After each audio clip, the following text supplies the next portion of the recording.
அட பாவீங்களா, இதெல்லாம் கடவுளுக்கே அடுக்காதரா அப்படின்ற மாதிரி மொரட்டு கிரிஞ்சியா எடுக்கப்பட்ட ஒரு 3 சீரியல் சீன்ஸ் தான் நம்ம வந்து பார்க்க போறோம். இது வந்து பார்ட் 7. உங்க ஆதரவுக்கு நன்றி.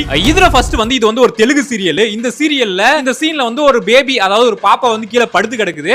அந்த பாப்பா எங்கேயும் தப்பிச்சு போயிடக்கூடாது, சாரி எங்கேயும் தவழ்ந்து போயிடக்கூடாது அப்படின்னு சொல்லி வயித்துல ஒரு சாரியை கட்டி பக்கத்துல இருக்கிற ஒரு கம்பி மேல போட்டு வச்சிருக்காங்க.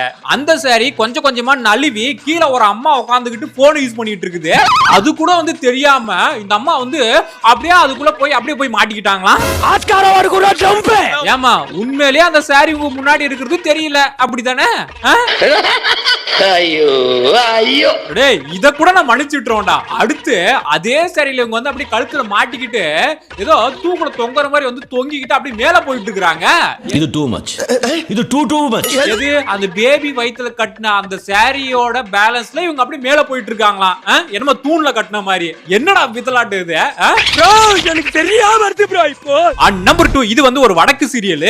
இதுல வந்து இவருதான் நம்ம எர்த்த வந்து காப்பாத்த போறாப்ல பெரிய ஆபத்துல இருந்து. யாரு இவன்?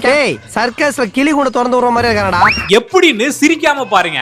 அவர் கையில கட்டி இருக்க வாட்சை வந்து கிளிக் பண்ணி அவருக்கு பின்னாடி வந்து 2 ராக்கெட் வந்துருச்சு. அந்த ராக்கெட் மூலமா அவர் வந்து அப்படியே வந்து ஸ்பேஸ்க்கு வந்து அப்படியே பறந்து போறாப்ல. ஏய் என்னடா ஏதோ ஸ்கூல் பேக்க மாட்டி பறக்கிற மாதிரி பறந்துட்டு இருக்கிற?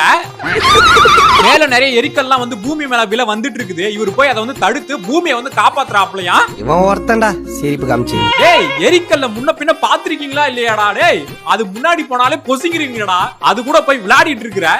ஏன்டா டேய் ஒரு கற்பனைக்கும் எட்டாத அளவுக்காடா வந்து எடுத்து வச்சிருப்பீங்க. ஏன்டா கனவா இருந்தாலும் ஒரு நியாயம் வேணாமாடா? நம்பர் 3, இது வந்து ஒரு வடக்கு சீரியல் தான். மேல கோவில்ல இருந்து ஒரு பொண்ணு அப்படியே கீழே இறங்கி வந்துட்டு இருக்குதுங்க. அதுதான் வந்து ஹீரோயின். கீழே ஹீரோ வந்து மேல கோயிலுக்கு போலாம் அப்படி சொல்லி ஏறி போயிட்டு இருக்காப்ல. அப்போ அந்த பொண்ணோட ஷால் வந்து ஹீரோவோட கையில போய் மாட்டிக்குதுங்க. மாட்டினா நம்ம மாட்டினா என்னங்க பண்ணுவோம்? கையில இருந்து அப்படி எடுத்து விட்டுருவோம். இந்த நாய் சத்தம் போடாமலே வந்து அந்த கோயில இருந்து இறங்குற வரைக்கும் எதுவுமே சொல்லாம இறங்கி ஒரு கிலோமீட்டருக்கு அந்த பக்கம் ஒரு இன்னொரு கோயில் இருக்கு. அந்த கோயிலுக்கு போற வரைக்கும் சொல்லாம, அங்க ஒரு அக்னி குண்டம் இருக்கு அங்க வரைக்குமே சொல்லாம அது 3 ரவுண்ட் அடிக்கிறாங்க. அப்பயும் சொல்லாம கடைசியா அந்த பொண்ணு தான் திரும்பி பாக்குது. அடப்பாவீங்களா, இப்பதான் இதையே கண்டுபிடிக்கிறீங்களா? அந்த பொண்ணு இத பார்த்துட்டு செருப்ப கழட்டி அடிக்கணும். ஏன்டா இத அப்பவே சொல்ல வேண்டியதுனடா, என்னடா என் பின்னாடியே சுத்திட்டு இருக்க அப்படின்னு சொல்லி.